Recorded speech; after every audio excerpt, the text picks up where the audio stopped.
Now, I quite often get asked in person and in the comment sections and that on the videos, what kit I use, how's the best way about doing this, that and the other. Just basically people asking for little tips and tricks on foxing. So I thought what I'd do is the first half of this video I would just dedicate to showing people how I go about doing what I do and the kit I use. So to start off with, let's have a look at the kit that I've got with me today. Okay, so this is the normal sort of setup that I would use on a night's foxing. So firstly, obviously we've got the rifle. This is the Mauser M12 in 243. I've been out stalking this morning, which I've got 243 with me. I also use 223 sometimes shooting at night, probably more so shooting at night I use that. However, if I want to stretch the distances a little bit, or it's a little bit windy, then the 243 tends to be my go-to rifle. Scope wise, at the moment I've got a day scope on there. This is an Element Helix 2-16 by 50 scope.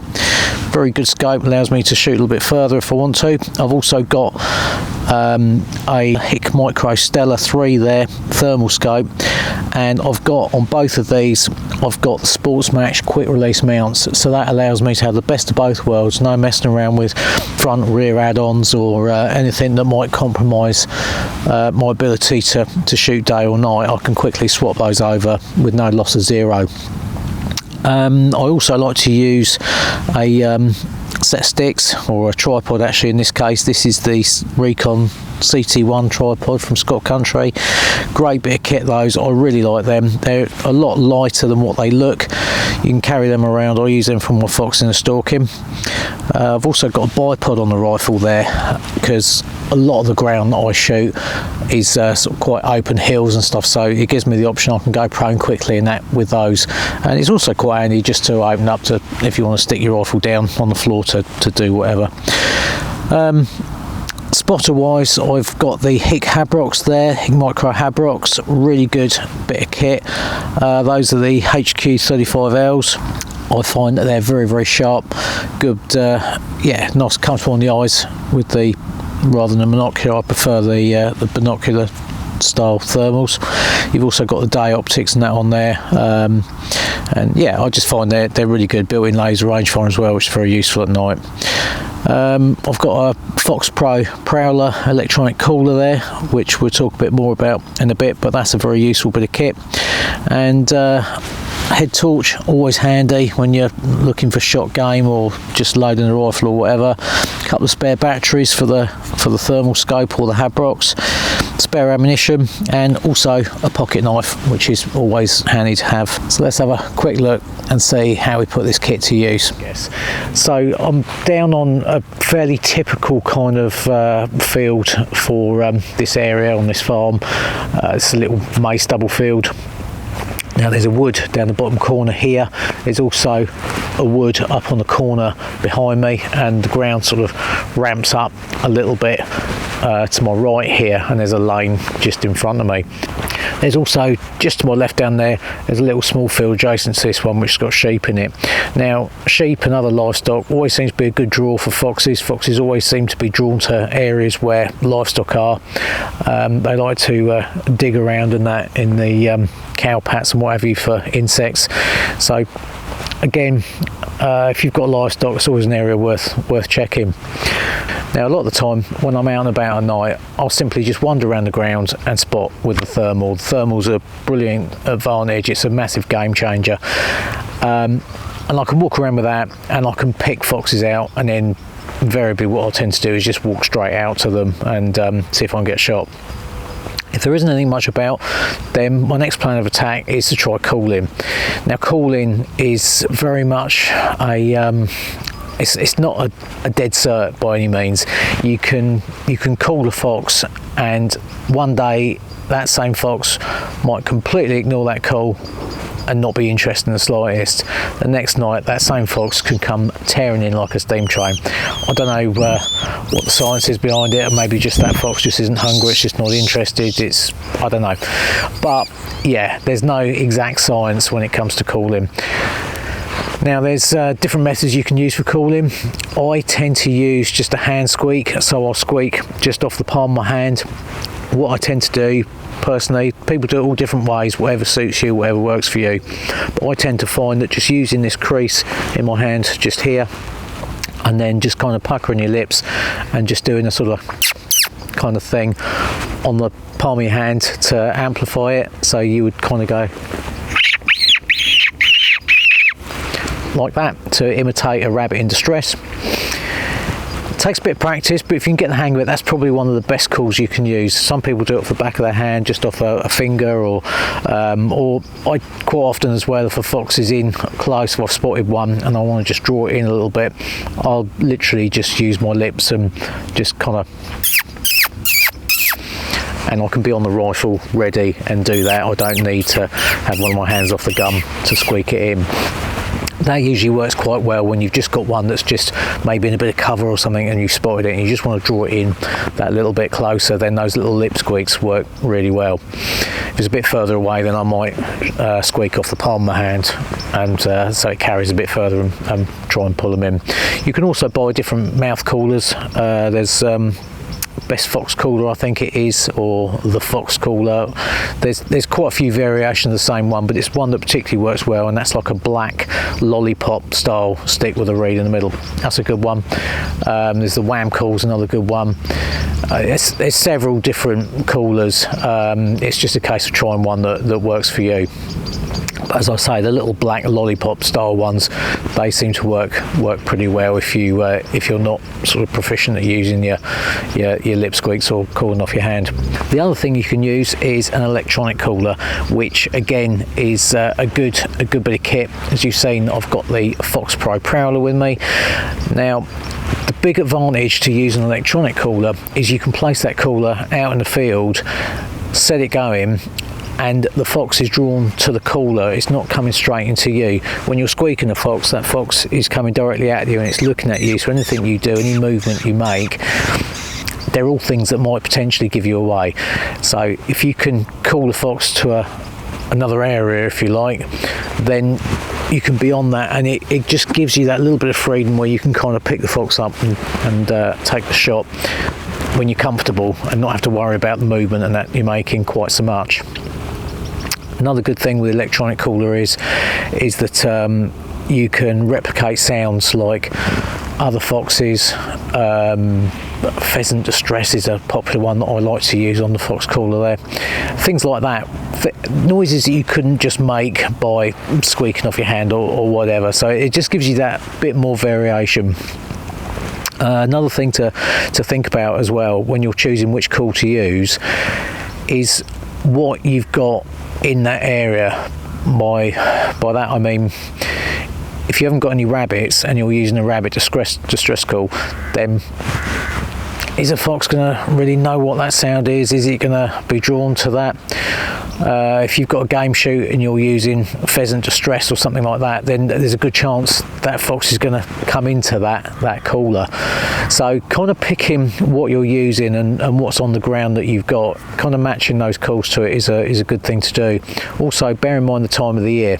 Now, by that I mean, at the moment, as you can see by the frost on the ground, we're in the sort of the winter months, so foxes are starting to pair up, they're looking to mate. So a good call to use is sometimes kind of fox communication calls can work quite well. One that I found that works all through the kind of mating season, pairing up season, is actually the cub distress sounds, or cubs. There's one on the Fox Pro, I think it's juvenile fox cubs or something like that. I find that's a good one to use because it sounds like fox cubs kind of fighting and geckering, and putting that out very often draws foxes in this time of year. I think probably something to do with just their hormones and stuff are all fired up, and yeah, it just flicks the right switches. Whereas sometimes this time of year, if you're using prey distress calls, unless that fox is hungry, it's got its mind on other things, and that takes priority. So going back to the field that we're stood in at the moment, if I was setting up to start calling in this field, where would I call from? Well, first of all, I've got a thing where I want to actually shoot a fox where it's safe, where I've got a safe backstop. I also need to think about where that fox is likely to come from, and then set myself up accordingly. Now, to get the best sort of view of this field, ideally I want to be up the top of the hill looking down at the wood at the bottom here. However, doing that would mean that I'm going to be skyline, because there's no real cover up along the top there. There's a little low hedge, but bearing in mind the fox is low to ground and looking up at you, you're going to be silhouetted against the skyline. Even at night, there's very often, or very few nights I should say, where the sky is completely black, where you're not going to be silhouetted. There's some trees in the top corner there. I could stand up there with my back to that. One of the things that would cause a problem there is if anything comes from behind me or from the other side there, I haven't got a safe shot, and likewise if anything's up the top here, I haven't got a safe shot because of the lane at the back there. So really I want to get foxes at the bottom of this field where the ground slopes down to this sort of ditch and this little field where the sheep are here, just around this area or along the bottom of this wood.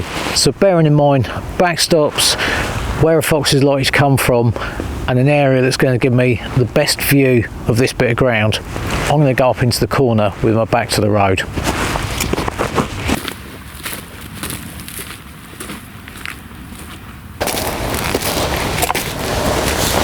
So as you can see, this is a good spot because I've got the lane here is behind me and I've got the woods to my right. As you can see, I've got high seat set up in this corner already. From here I can see straight down the length of the field. I've got a good view of where the sheep are and that there, and anything coming along the edge of this wood and that ditch there, I can shoot from the high seat or from this corner. I've got a bit of rising ground going up that way, so if I've got something in close I can shoot down, ideally from the high seat, because it does give me that little bit of extra elevation for a safer shot. So I can shoot down into the sort of the dip in this field. Obviously high seat offers a brilliant option, but we haven't got high seats everywhere, and invariably we're going to end up shooting off of the sticks. So what we want to do is, firstly we want to tuck ourselves against a bit of cover so that we're not skylined or not silhouetted against anything. So I would probably stand over in this dense bit of cover just here.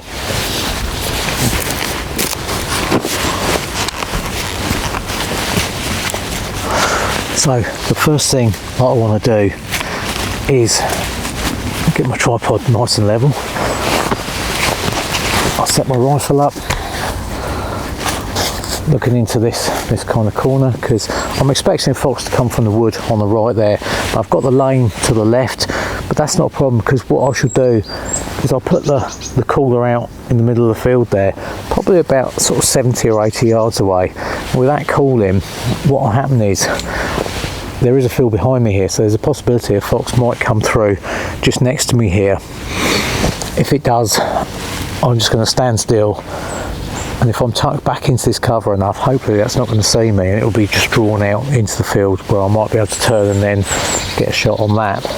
More than likely a fox is going to come out of this cover to my right here. So what I would do is I'll just set myself up here, I'd start the cooler going, wait for it to come out, constantly just scanning with the thermal. So let's go and pop the cooler out and just have a look at where we're going to put it. Right, well I've come out probably 70 yards, 80 yards maybe from where I've set the sticks up. So all I'll do is I'll just flick the cooler on, plonk it on the ground. I don't worry too much about sort of hiding it or anything like that. At night a fox isn't really going to take much notice. The only thing I do sometimes kind of be a little bit aware of is the little light on the side. Partly I want it visible from sort of like when I'm walking up to find it, but what I don't want is I don't really want it where a fox is going to be seeing it as it runs in, because it might well spot that. Now the other thing I tend to do is, you'll notice I haven't brought my bag with me, I haven't brought loads of stuff with me. What I don't want to do is just kind of like turn up here, dump the bag on the floor, walk around a lot, and basically leave any, or what I want to do is just leave as little scent here as possible. So I invariably will walk straight out, put the cooler down, and walk straight back along the same line that I've walked out to it. That way I'm sort of minimising the scent. I'm not kneeling down, I'm not putting a bag on the floor, anything like that, which could potentially leave more scent than what I need to. Speaking of scent, it sounds gross, but I very rarely wash my shooting clothes. I wear them over the top of my normal clothes, so they just pick up all the kind of natural smells of the countryside, including blood, mud, and I won't go into too much detail, but let's just say they're well blended into the countryside. Once I've got set up, I have the cooler in my pocket, so you can see I've got the remote here. What I'll do, let's just turn that on. I'll select the cooler I'm going to use. So for instance, a good one here, there's not hardly any rabbits on this farm. It's got a few pheasants wander through, so pheasant distress is a good one, and foxes do seem to like the pheasant distress, so I'll find the pheasant distress on here, and then when I'm ready I'll set the thing going. Now before I start the call, what I'll do is I'll just have a quick scan round with a thermal, just to make sure I haven't had a fox wander out in the field already, because it's always better to shoot a fox that's not suspicious that there's anyone there, there's not anything going on. If the fox is just mooching about, then that's a good time to kind of get onto it, pick your moment and take your shot. A cooler, once you set that going, things can happen really fast, so you've got to be ready. With that in mind, what I'll do is I'll generally like hold this cooler in my pocket, and I'll have my thumb on the mute button ready, and then that way I'll be stood there scanning round with the thermal. The moment I see a fox come into the field, I'll hit that mute button. Invariably a fox will come in and either stand on the edge of the cover and sort of survey the area, which can give you a chance for shot. They normally stand and have a look for a minute, and if they're happy with everything, they'll start trotting out into the field to have a look and see what it was that was making the noise. Foxes are very clever. They don't need to have that cooler going constantly. Once they've pinpointed where it is, they can come from hundreds of yards off, and they'll know exactly where they're headed for, and surprisingly accurately. So once you've muted that cooler, it's not likely to stop a fox coming in. However, if it does start going back into a bit of cover, you can always give it a couple more bleats just to draw it back out again. So that's kind of what I want to be doing. Now also, when I'm standing, scanning, waiting for a fox to come in, one thing I don't want to be doing is making any more movement than what I absolutely have to. So I'll literally have the rifle lined up roughly where I think that fox is likely to appear from, or where I'm likely to actually take the shot, and I'll stand and just scan back and forth across my sort of field of view. As I say, as soon as I pick a fox up, mute the cooler, and I'll go straight over onto the rifle. Now picking your shot is well, you just kind of got to wait for an opportunity. So when the fox is still, so I'll mute the cooler, fox comes trotting in, and if he's running a bit too fast, I might have to stop him. So what I'll do is I'll literally just go, hey, or a simple, short, sharp annoy usually works quite well. You can give it a whistle, give it a shout, clap, whatever. It doesn't matter much, but whatever noise you make, just a quick something just to stop it and make it go, what did I just hear? And that will give you a window of probably 3 to 5 seconds normally to take your shot. How often to call? I will normally just give it maybe 20 seconds or something, just blast it for a bit, stop, start again, stop, just keep kind of doing that, just give it a little break of a minute or so, just stand and scan, and then when you get to that point where you think nothing's coming in, just wait, turn the cooler off and wait, give it maybe a couple of minutes. Sometimes if you've called a fox in from a long distance, you've got to bear in mind it's going to take that fox time to get to where you are. So it's always worth waiting around. I've done it plenty of times where I've gone, there's nothing here, turn the cooler off, walked out to go and pick it up, look round, and there's a fox sat on the edge of cover where it's just come out to have a look and see what's what. As I said earlier, sometimes foxes will come in like a steam train to a cooler, so you really do need to be ready, and every second counts. What you don't want to happen is you don't want a fox to actually come in and find that cooler. Very often if they find the cooler, they'll instantly just turn and run, or a wise fox will. You do get the odd one that will sit and look at it, tilting its head going, what the hell is that? So yeah, anything you can do which is going to save time in the valuable seconds when a fox comes in. So if you've got a thermal or night vision scope, turn it on, have it ready to go, have the IR on, or at least be ready to flick that on at the last minute. Sometimes foxes do pick up on IR, so it is worth probably having it turned off until the very last minute, and then once it's out in the field, just flick it on and take the shot. Thermal, that can just be sat on all the time, and I'd literally have the rifle loaded, ready, and the moment it comes in and I've spotted it, I've got onto it, ID'd it 100% that it is a fox, safety catch comes off, take the shot, instantly reload in case it runs, or you might even get another one coming. I've had that before. I've shot one and literally had another one come running straight in despite the fact I've just shot one. So keep your eyes peeled, you never know what's going to happen when you call him.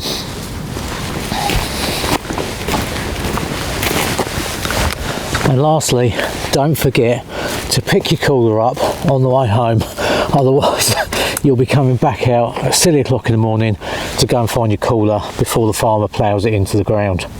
Now you'll see here I'm using the Fox Pro Prowler, great little call these. A lot of people say to me, oh, have you tried the big ghetto blastery type thing with this speaker, that speaker, and so many different calls on it? The answer is no, very often, unless I've reviewed one. To be honest though, for me, I think these smaller coolers are the way forward, because these are small enough you can chuck in a bag or in a deep pocket, and they're not too clumsome to take out. Whereas if you've got a big ghetto blaster type speakery thingy-majigamy, then it's probably going to spend a lot of its time sat on the shelf in the garage because it's too heavy and clumsome and you can't be asked to take it out. So if you're looking to buy a cooler, go for a small one that you can just drop in your pocket, or just use mouth cools or whatever takes your fancy. But yeah, electronic coolers, a small one is the way forward. Right, let's head out tonight and have a look and see if we can put some of this into practice. Right, well, I'm out this evening after a fox. The farmer here is giving me a call because last night a fox came in and took a chicken from the cowman's cottage. So he's got several chickens there, so the fox is likely to come back and have another go this evening. So I thought I'd come down, stick the cooler out in the field and just see if we can pull anything out of the cover or out the farmyard and hopefully get a shot.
Quite useful because in the farmyard here I've got a big stack of bales, So I can climb up on top of there, and that will give me a really good view out across the field in front of me.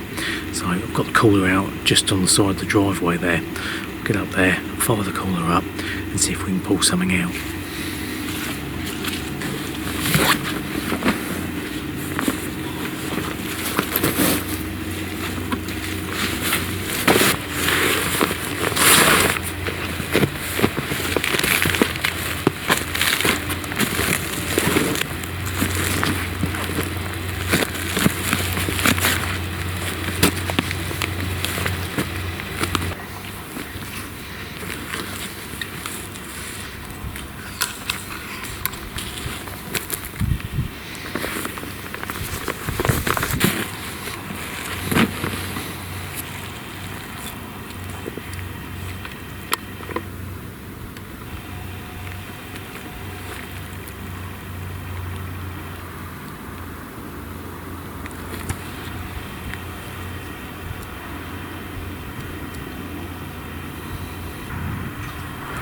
Right, well, we haven't got anything out and about in the field at the minute, so let's fire the cooler up and see if we can pull something in.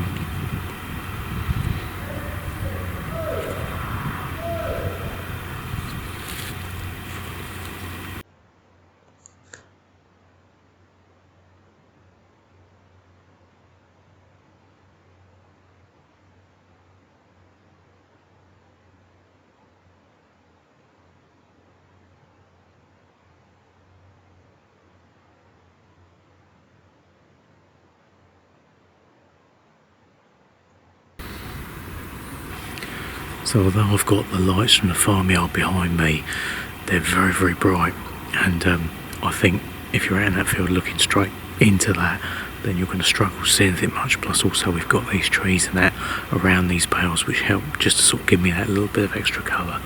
So hopefully if I keep quite low to these bales, I should be pretty well hidden.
Well, that all happened a bit quicker than I was expecting.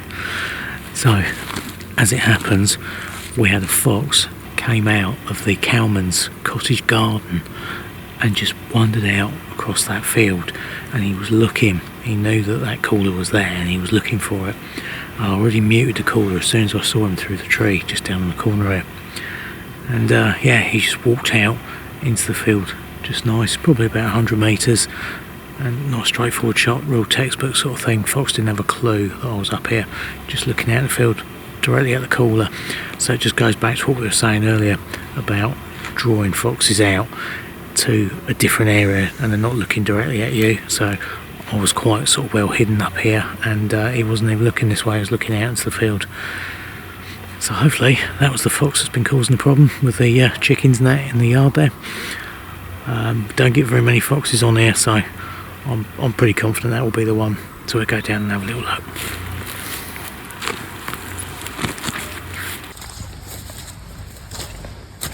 Oh, that is a lumber fox. That has to be a dog fox, surely.